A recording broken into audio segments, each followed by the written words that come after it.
Good evening, everyone. Welcome to NASR. I'm Billy DiNapoli on December 29th at 7 p.m. Eastern Standard Time. Good evening. We got some stuff to catch up on. First of all, I did redeem myself a little bit with my NFL picks this weekend. Although we're not done yet, after my disastrous 1-7 where I was booed off the stage here on the show, I did have a little bit of a comeback yesterday. Let's take a look. I gave you the Patriots straight minus 12.5. That was a winner. I gave you the Giants straight minus 2.5. That was a winner. I gave you the Patriots and the Bengals in a teaser. That was a winner. I did give you the Bills straight. That was a loser. And the Bucs Seahawks teaser. That was a loser. I posted on our DraftKings page. We endorse DraftKings, and we usually put a few picks up on our Instagram and Facebook, a pick of the week or multiple picks. We did put one pick up there, which was the San Francisco 49ers and the Bengals in a teaser. We went 4-2 yesterday, 4-2 overall, and we have the Niners and the Rams in a teaser tonight, still pending. So we gave you 7 picks this weekend. 6 are in. We're 4-2. So we're going to have a winning week. We got one left, Niners, Rams. Again, we endorse DraftKings and FanDuel. We do put up a DraftKings pick on our socials every week outside of the picks that we give on the show, because we do endorse DraftKings and responsible gambling, and we endorse FanDuel as well. DraftKings is our current favorite and the one we're pushing. But they're both great. They're both great. All things in moderation and responsibly. What we're going to do now is we are going to get to the rest of the games in the NFL this past Sunday. We've already covered the others. The line tonight in the Rams-Falcons game did move. It did move from 7 to 7.5. So the Rams are minus 7.5. It was 7 just a short time ago. So let's just get to Sunday. We had a lot of Christmas action and Saturday action, which we've gone over all of that. We had the Bengals playing for pride, rout the Cardinals 37-14. Joe Burrow 24 of 31 for 305 yards and 2 touchdowns. The Arizona Cardinals, they've lost 8 straight, and who was the last team they beat? The Dallas Cowboys. That's the last team they beat, the Dallas Cowboys. Arizona playing out the string, and obviously Jacoby Brissett isn't going to be the answer. It was a big day for Joe Burrow. Unfortunately for Joe, he just did not have a healthy season. Brown had 22 carries for 101 yards on the ground for the Bengals. Chase had 7 catches for 60. Higgins 4 for 59. Chase had 2 TDs. And those were the highlights for the Bengals in the 37-14 thumping of the Arizona Cardinals. The Phillip Rivers dream has ended. The Jaguars defeated the Colts 23-17. The Jags 12-4, still in first place in the South of the AFC. Phillip Rivers, I think, judging by what I would gather in his post game, I'm thinking that Phillip Rivers might have played his last game. I don't think he's going to play next week, but we will see. Trevor Lawrence has been red hot the last 6-7 weeks. He's just been playing like the guy he was drafted to be. He's just looked spectacular. Liam Cohen has done a fantastic job. He's my pick for Coach of the Year. Or you could say Ben Johnson of the Bears, so it's between the two of them. Lawrence was 23 of 37 for 263 yards. Listen, the Jags defense is also nasty too. So much for Travis Hunter being an MVP caliber player. I mean, they lost Travis Hunter, who was playing both sides of the ball, And honestly, that probably was a mistake. He should be a full-time corner and just come in on offense a few plays here and there like teams did with Deion Sanders when he played. And that's probably why he got hurt. But they have not missed Travis Hunter one iota. ATN 17 carries for 76 yards in the Jaguar game. What else do we have here? I mean, like I said, it was, I got to tell you what, too. This Washington kid, he had 8 catches for 115 yards on 10 targets. I mean, he's been unbelievable. He's been unbelievable. Washington was you know what, hold on one second here. Just had my prompter freeze up here.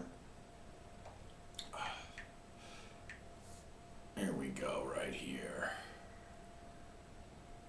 Parker Washington. Parker Washington had 8 catches for 115 yards on 10 targets. This kid's been like he's been like a number one.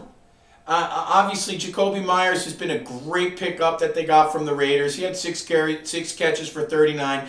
Jacoby Myers and Brian Thomas were the guys that they were banking on, but Parker Washington, who was a 3, is playing like a 1, and he has been one of the pleasant surprises for the Jaguars this year.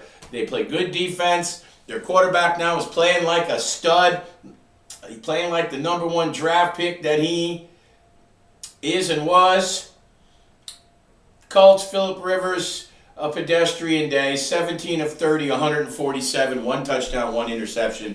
Listen, it was a nice story, but it's over. Taylor, 21 carries for 70 yards. They kept him in check.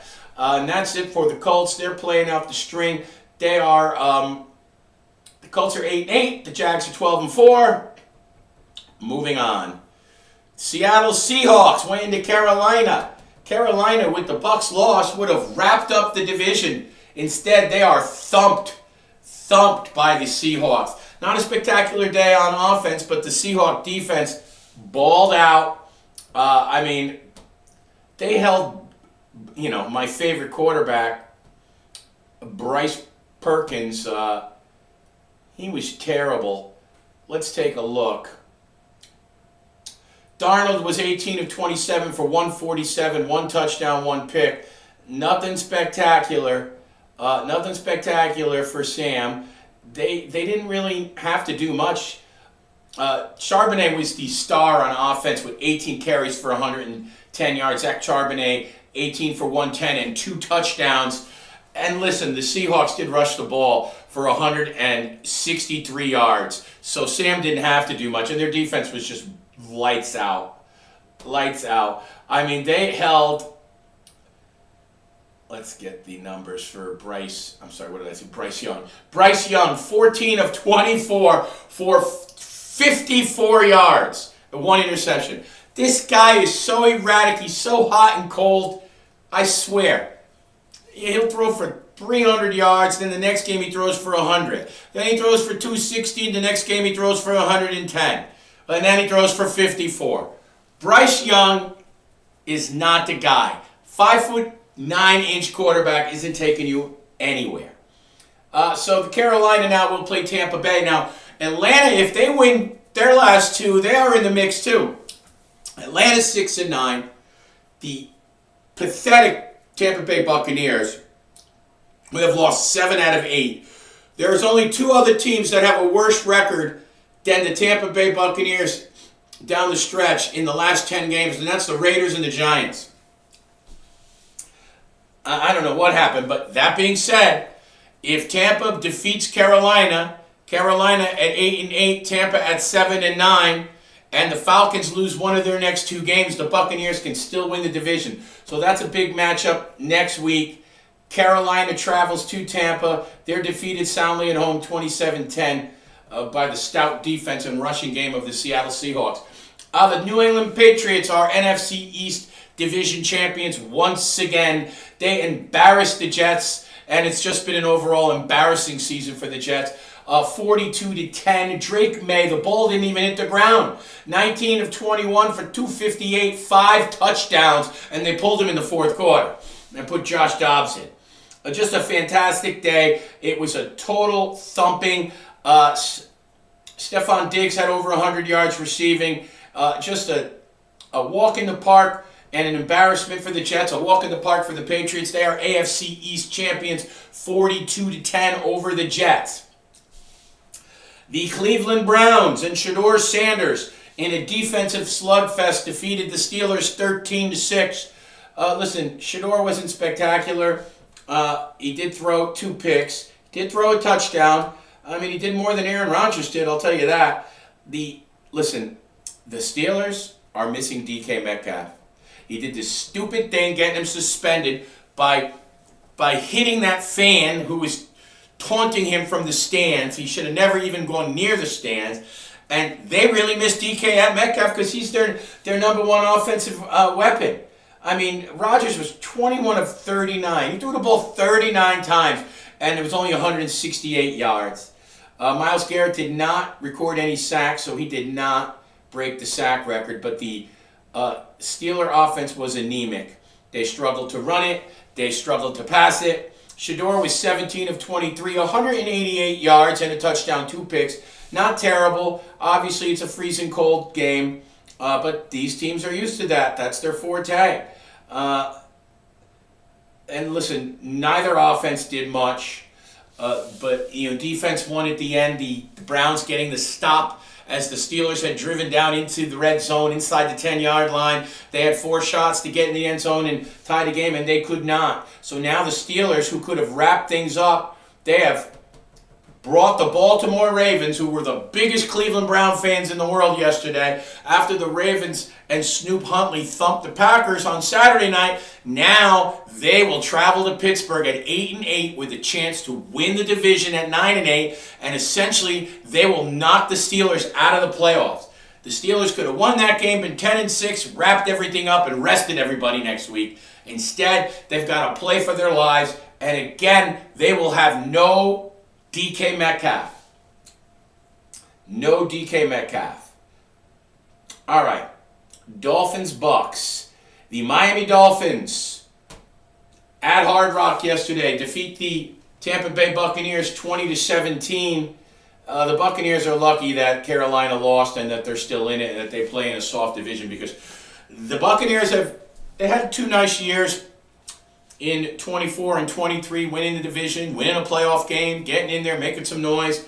But they're regressing. Todd Bowles' time has come and gone. I mean, he's a defensive guy, and their defense, other than the Cowboys and the Cincinnati Bengals, who are 31 and 32 in total defense, the Buccaneers, they've got to be right beyond them, because they suck on defense. They can't stop. They can't get a stop when they need it if their life depended on it. And listen, Baker, 33 of 44, 346 yards, but he did throw 2 bad picks. 2 bad picks. And listen, they were dropping balls. I mean, listen, anytime that they had a chance to get something done, they would either screw it up with a bad holding penalty, a bad turnover. They couldn't run the ball. They didn't run the ball very well. And Baker did get a lot of that yardage at halftime. He was at like about 143 yards. He did start to pour it on in the fourth quarter when they were behind. They were down 20-10. They got the late touchdown on a nice drive, on a touchdown pass to Evans, but they could not recover the onside. I mean, the Buccaneers, they only ran the ball for 53 yards. And credit the Dolphins. They're playing hard. They probably are saving Mike McDaniel's job. And now they got to think, Quinn Ewers in 2 starts has not played badly. He threw for 260, 1 touchdown and 2, he threw for 260 yards and 2 interceptions in his last start. He did not throw a touchdown. But one of the interceptions was a drop ball right out of a receiver's hands. He did not play badly in his first start last week. This week, he was a little better. Only 172 yards, but he was 14 of 22, highly efficient, 2 touchdowns, and no turnovers. and he led some nice drives. I got to tell you what, in 2 games, I've liked what I've seen from the 7th-round draft pick out of Texas. Of course, Devon Achane, 18 carries for 83 yards. Wright had a great game too, 5 carries for 56. I mean, they rushed the ball for 160 yards, the Dolphins, against the pathetic Tampa Bay defense. They had 160 yards rushing, 172 through the air, 332 yards of total offense, and they were very efficient. Again, the too many turnovers, penalties for the Tampa Bay Bucks, they just shot themselves. And drop balls. Drop balls. I mean, I saw the tight end drop 2 passes. Offensive Rookie of the Year, our buddy from Ohio State, Egbuka, he had a bad drop. They're just not playing well, not making timely plays. And although Baker did throw for 344 yards, he did a lot of that in the 4th quarter when they were trailing. 20-17, a nice win for the Dolphins. And the Bucks, though, are still in it. In the Toilet Bowl, the New York Giants defeated the Raiders 34-10. Jackson Dart, he rushed for 2 touchdowns. He also threw for 210 yards. He played a great game. The Raiders looked like they were mailing it in. I mean, listen, the Raiders now have the first pick in the draft. By winning this game, the Giants just cost them the first pick in the draft. Now, I know that the Giants are not looking for a quarterback, but let me tell you something. They could have took that first-round pick and traded it to the Jets or the Raiders and parlayed that into more picks. Didn't help themselves. As of right now, though, they've only dropped to 2nd, so they still have the 2nd pick in the draft. They'll play the Cowboys. They'll play the Cowboys to close the season out at MetLife next week. The Giants 34-10 over the Raiders. That was a disaster, that game. The Raiders look so bad. Geno Smith gets hurt again. High ankle sprain, has to get helped off the field. He's throwing interceptions. I mean, they look so terrible, the Raiders. You know what? Actually, we don't. You know what? I'm not even going to pull up Geno's numbers. What's the point? Philadelphia in a very exciting game. The Philadelphia Eagles win their 3rd game in a row to improve to 11-5. The NFC East champions. They are 11-5 and now just playing for seeding. The Buffalo Bills. This loss clinched the AFC East for the Patriots, who, as you know, thumped the Jets 42-10 on Sunday. I'll tell you one thing. It was 13-0 at half, and it looked like the Bills would never score. Never score. Speaking of drop balls, how many balls did I see Shakir drop yesterday? Or how many times he ducks and goes out of bounds to avoid getting hit? And Coleman's been a big bust. He's not even being dressed now. The Bills need to go out and get themselves a big weapon on the outside. They got Allen. They got a great running back in James Cook. Their defense is suspect, but it was pouring, freezing rain. It probably aided them. They didn't play badly. I mean, Hurts was only 13 of 27 for 110 yards and 1 touchdown. But in the first half, they controlled the game. They were up 13-0. But the Eagle offense did absolutely nothing in the second half. Nothing. They had 17 total yards. Barkley was 19 for 68. I'm going to tell you something. The Eagles had 82 yards of rushing and 110 yards through the air, and they won the game 13-12. The Bills, they just shoot them. They miss an extra point, which when they rallied in the 4th quarter for the 2 touchdown drives, they could have actually tied the game, but because Bagley, who was cut today, has an extra part partially blocked. It was a low kick, but yes, we know the Eagles block a lot of kicks. They lead the league in blocked extra points and field goals. And Josh Allen, he has a hurt foot. He can't do all that running around like he usually does, although he still tries. And, you know, he did have a rushing touchdown late. Then he drove him back down the field. And let's get Josh's numbers here. He was valiant. They could not score all game. They got 2 touchdowns in the 4th quarter. And they scored the first one with about 5 minutes and 45 seconds left. And And then they did get the stop. They did get the ball back. They do drive down. Allen scores again on another rushing touchdown. But remember, they had missed the extra point, so they go for 2. He goes back to pass. He rolls to his left. He's got Shakir on the left side of the end zone open. He goes to throw it. It's a little low and outside and incomplete. He missed a what? Okay, I don't know. He wasn't alone. There was a defensive back within a couple steps of him, but he was open as open can be. And they just missed him. He missed the target, and the 2-point conversion fails, and the Eagles hold on to win 13-12. And that takes the Bills out of contention for a division title, and the Buffalo Bills will be on the road for the playoffs. 13-12 Eagles over the Bills. Let's take a look at Josh Allen's numbers. He was 23 of 35, 262. No touchdowns, 2 rushing touchdowns where he rushed 7 times for 28 yards.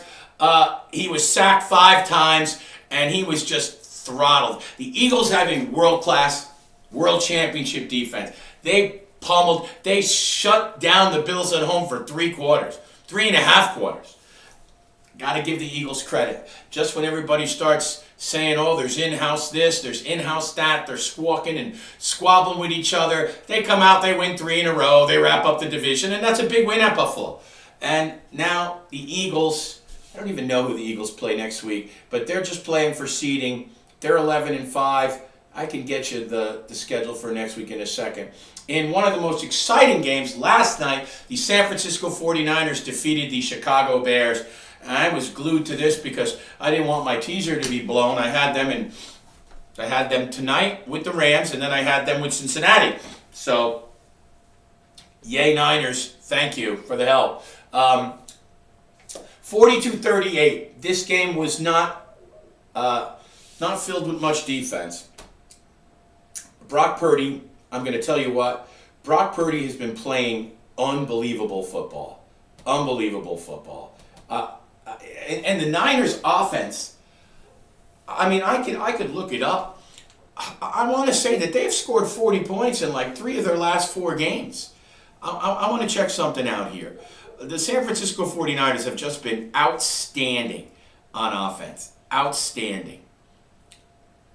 I got to check something here. Let's take a look at the scores of the 49ers of late. So they win 42-38. Last week they beat the Colts 48-27. Now we know that they're missing Fred Warner and Nick Bosa, 2 all-star defensive players, which greatly affects their defense. Saleh's done a good job, but they have struggled of late on defense, and the Bears' defense isn't very good either, which is why I think both these teams had 8 possessions each. They scored on 6 of 8 possessions each team. Both Chicago and Frisco. And one of the stops for the Bears was a pick 6 on the first play of the game. They picked Brock Purdy off for a touchdown. I think I'm pretty certain the Niners only punted once the entire game. So let's look at the Niners. 42-38 last night. 48-27 over the Colts. 37-24 over the Titans. 26-8 over the Browns. 20-9 over the Panthers, 41-22 over the Cardinals, 42, okay, they got beat 42-26 by the Rams, 34-24 over the Giants. That's their last 1, 2, 3, 4, 5, 6, 7, 8. In their last 8 games, they've scored over 35 points. They scored over 40 3 times. In their last 8 games, they scored over 40. They've scored over 30, 1, 2, 3, 4, 5, 6 in their last 8 games, the Niner offense has scored over 30 points. I mean, that's pretty impressive. Caleb was really good for the Bears last night. He has really shown to be the guy that they drafted him to be. In his sophomore year, he's been excellent. He was 25 of 42 for 330, 2 touchdowns, no picks, and they were stopped. They were stopped at the 4-yard line, him rolling on 4th down. Actually, it wasn't 4th down. There was 4 seconds left in the game, and they were down to the final play. 4 seconds left in the game. They had driven all the way down to the 4-yard line. it might have even been the 3-yard line. He goes and rolls out, and finally they were able to, because they were trying to spy Caleb, because he was killing him with his legs and his arm, and the Niners were having trouble getting stops. I honestly thought that the Bears were going to go and score and close the game out. But the final play, they finally corralled him as he rolled to his left, looking. Finally, he throws incomplete because they had him snuffed out, and they forced him to the sideline, and then he had to make a decision. And the ball skipped into the ground. Well, it was thrown at the shoelaces in the end zone of a receiver that didn't make the play, and that's how the game ended 42-38 on the last play of the game. Again, Caleb was fantastic. He had 330 yards of passing and 2 touchdowns. Burden, who actually hurt his knee on that final play, I don't think it was serious. He had 8 catches. Burden has been another great rookie for the Bears. 8 catches for 138 yards. They also got Loveland, the fantastic tight end, 6 catches for 94. Both him and Burden had the 2 touchdowns. I mean, they did it all. They did it all. Caleb rushed 20 yards on 5 carries. Swift 54 yards on 9 carries, and Managa had 39 yards on 8 carries. Over 100 yards rushing and over 330 yards passing. This was an offensive showcase. This was entertaining football. Brock Purdy has just been red hot. It's funny, you remember early in the season when people were thinking that maybe the Niners should stick with Mac Jones. That's because when Brock first came back, his foot wasn't completely healed. Brock was 24 of 33, 303 yards, 3 touchdowns. That one pick that we did tell you about that was returned for a touchdown early in the game. McCaffrey was outstanding, 23 carries for 140 yards. Just a fantastic day of offense for the Niners. They did it by committee. McCaffrey 4 for 41 receiving. Juwan Jennings had a big touchdown late, 2 for 42. Juszczyk, the fullback, 2 for 14 in a touchdown. They did get Ricky Pearsall balled out. He had 5 catches for 85 yards. The tight end, Tonga, who played for their injured tight end. What the heck am I doing? The Niners tight end. How can I be forgetting this name?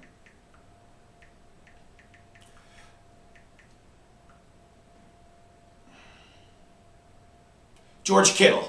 Sorry. George Kittle was out injured. He will be back next week. Tonga played for George Kittle, and he was great. 7 for 60 and a touchdown. And that was it for the Niners. 42-38 victory. The Niners will play the Seattle Seahawks next week for the 1 seed in the NFC. That win kind of killed the Rams' chances. The Rams still would have had a shot at the division, but now that is history. That is history because now it will come down to the Niners and the Seahawks. Let's see, where is that game? I want to see where that game is. I think it's in Seattle. Let me see here. Nope, I'm wrong. That's Saturday night, 8 o'clock. Seahawks at Niners for the 1 seed and division title and the 1 seed in the NFC. Saturday night, 8 o'clock, the Seahawks and the 49ers. Both teams are, Seattle's 13-3 and the Niners are 12-4. There was one other game that we didn't get to. The New Orleans Saints and Tyler Shuck defeated Cam Ward and the Tennessee Titans 34-26. I will say this, the last 3 or 4 weeks, Cam has been very good. I mean, he had 21-28 last week, 2 touchdowns, no picks. He had 251 yards, 2 touchdowns, no picks. This week, there's, the Titans defense is porous. They got a lot of holes to fill. But the real story is Tyler Shuck, who has started 8 games. I got this wrong the other day on the show. I had thought that Spencer Rattler was 0-7 The Saints were 1-7 when Tyler took over. They are now 6-10. Tyler Shough is a 25-year-old rookie. He is a little older. He has gone 5-3 as a starter for the New Orleans Saints, and he has proven that he could. He's definitely proven that he deserves to get the nod next year. But he is also going to, at least for the most part, the Saints will concentrate their draft capital on things other than quarterback, judged by the way he's performed this year. I mean, he's a rookie. He's 5-3, and he's been a difference maker. He was 22 of 27, 333 yards, 2 touchdowns, no picks. Tyler Shough has proven himself. 34-26, Saints improved to 6-10. A very long year for the Titans, 3-13. Youngster DK has had a nice year for them at wide receiver. Cam has looked better the last 4 weeks. I think he's getting better. Cam does a few things that good coaching should have solved by now, but he doesn't exactly have good coaching where he's playing. Cam still holds the ball too long. He made a big play late in the game that would have kept the Titans alive, but he held the ball too long. He got hit as he was going down. He threw the ball, made the completion, but his knee had already hit the ground. Upon review, they took the play away. It was 4th down, and that turned the ball over to the Saints when the Titans were still down 1 score. Cam has taken numerous hits and, made poor decisions just from holding the ball too long. This is not college where your athleticism can make up for stuff like that. You've got to know your reads, drop, read, deliver. Good coaching, I think, will help Cam because I think he's shown that he's got the tools. Anyway, 34-26. Tyler Shough again wins for the Saints. Saints are 6-10. As they defeat the Titans, 34-26. And I think that's it. We went through all the Sunday games. We already went through everything over the weekend. Let's take a look here. Let's take a look at what we have next week. Week 18. Week 18. All right. So next week, January 3rd. January 3rd. Now let's see. New Year's Eve is Wednesday. The 1st is Thursday. Okay, so this is Saturday the 3rd at 3:30 p.m. The Carolina Panthers will travel to Tampa to play the Bucs. Most likely this will be for the division. I expect the Rams to take care of the 6-9 Falcons, which will put them to 6-10. I expect next week's game on Saturday at 3:30 between Carolina and Tampa Bay to be for the NFC South. Buccaneers at a host of Panthers. Right now, the Buccaneers, believe it or not, 1-7 in their last 8 are 2.5-point favorites over Bryce Young and the Carolina Panthers. That is Saturday at 3:30. Let me double check this here. Hold on a second. I don't think that that's right, kids. Give me 1 second here. 1 second. That doesn't make sense to me.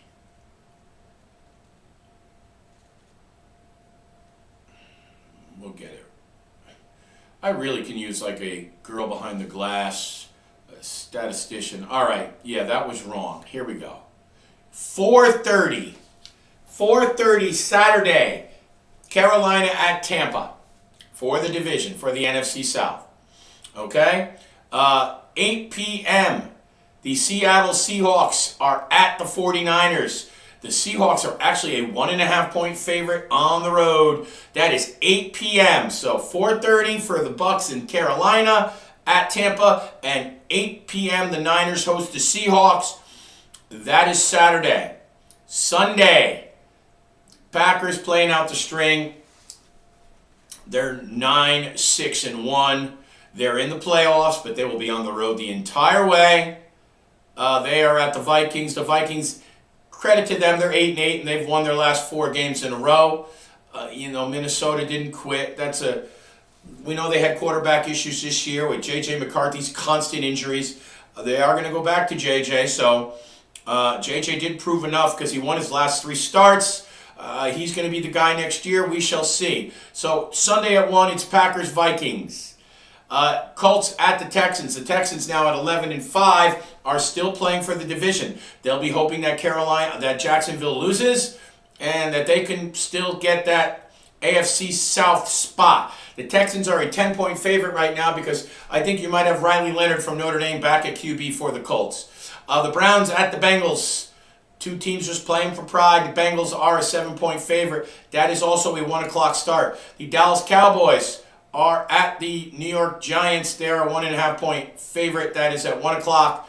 The New Orleans Saints at the Atlanta Falcons at 1 o'clock. The Falcons are a 2.5-point favorite. The Jaguars are home hosting the Titans, so they could wrap up the division with this win, and you would expect them to do so. They are a 12.5-point favorite.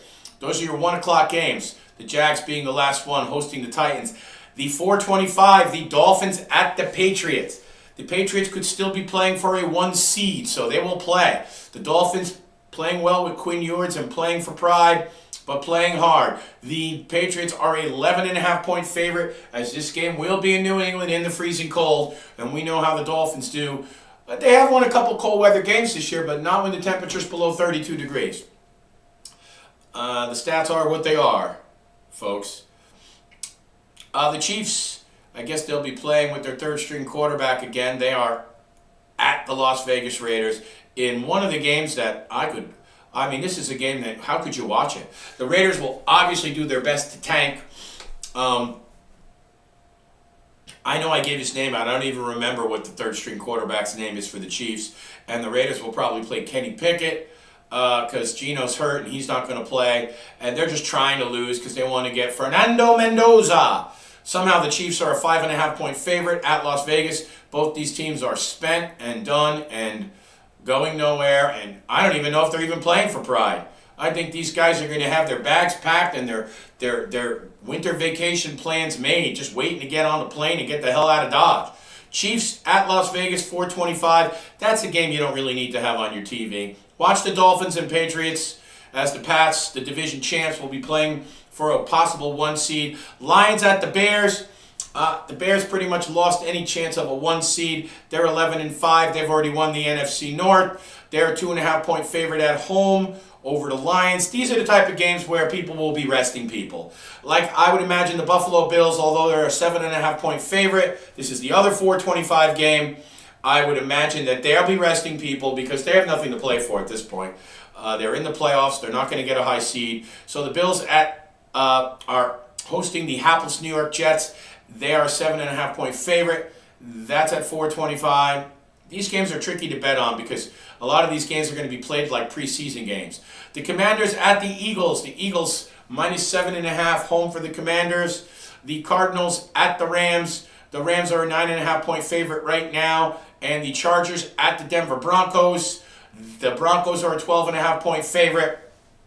And they have flexed the Ravens-Steelers AFC North Championship game to 8:20 p.m. That game is Sunday night. The Ravens at the Pittsburgh Steelers. The Ravens are opening as a 3.5-point favorite. We don't even know if Tyler Huntley or Lamar Jackson is going to play. Unfortunately for the Chargers, due to their loss this past week, they will not be playing the Broncos for the division. So the Broncos will play hard, though, because they're playing for the number 1 seed in the AFC. And the Jaguars will have a shot at that, and the Patriots will have a shot at that. Those 3 teams, will be playing for real come Sunday. Now, it's tricky. We'll go over who's playing and who's not playing on Sunday morning because, again, a lot of these games are going to be like preseason games. We will be on New Year's Eve around dinner time, probably around 6 o'clock, because we're going to go over the Miami Hurricanes Ohio State game. So we'll get you ready for that. We'll be on New Year's Day as we get you ready for all the college football playoff games, as there's 3 more games on New Year's Day. That's it for now. Tonight I have the Niners and Rams in a teaser, but that's just from my bets this week. We are 4-2 this week, hoping to go 5-2 and make up some ground. We came into the week 58-66-1. We are now 62-68-1. Hopefully you can make up some more ground. Maybe by the time I hit the Super Bowl, I could get over 500. We've done good in college this year. We've had some slumps in the pros, but we're going to try to finish strong. This is Billy DiNapoli. Please subscribe to the North American Sports Report YouTube page. We do appreciate the support. Also follow us on Facebook. Follow Billy DiNapoli and follow North American Sports Report on Facebook. And yes, please subscribe to our YouTube channel, North American Sports Report. I'm Billy DiNapoli, and I will see you guys on New Year's Eve. Like I say, probably early, around 5:30ish. Maybe 6, but you'll see the notification when I hit the air. You guys have a great night. Enjoy Monday Night Football, Rams-Falcons. I will see you guys later.